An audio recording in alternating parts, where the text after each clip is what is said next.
Hello everyone, welcome back to my channel. I hope everyone is doing good. So, when I came first from Nagaland to West Bengal, everything felt different.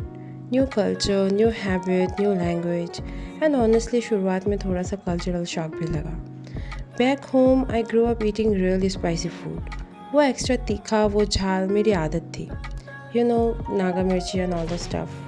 लोगों को यहाँ समझाना बहुत मुश्किल था कि मैं इतना तीखा ही खाती हूँ and this tikha is very normal in Nagaland but यहाँ के लोगों को ये समझा पाना was very difficult there questions like এত ঝাল খায় এত ঝাল কেন খাও এত ঝাল কী করে খাও वॉज वेरी इरिटेटिंग बट या आई कैन अंडरस्टैंड पर धीरे धीरे लोग समझने लगे एंड कुछ तो मेरी स्टाइल का स्पाइसी फूड ट्राई भी करना चाहते थे and today is just a normal part of who I am Then comes the language.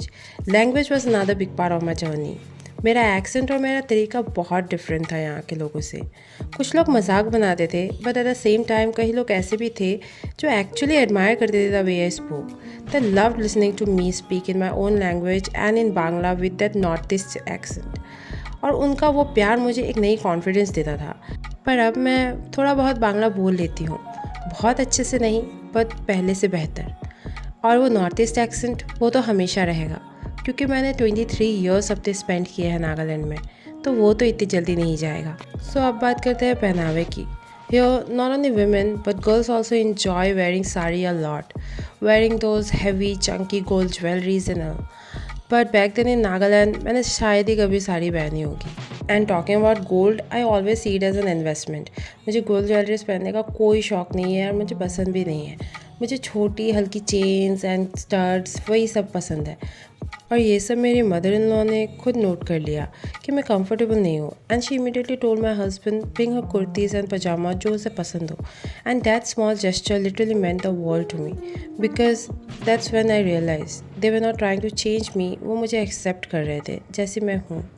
Yes कुछ लोग मजाक बनाते थे बट ज़्यादा लोग मुझे समझते थे, अप्रिशिएट करते थे और एम्ब्रेस करते थे कि मैं एक अलग स्टेट एक अलग कल्चर से आकर कैसे उन सब में घुल मिल जा रही हूँ. एंड टुडे मैं सिर्फ नागालैंड की लड़की नहीं हूँ जो वेस्ट बंगाल में रह रही है.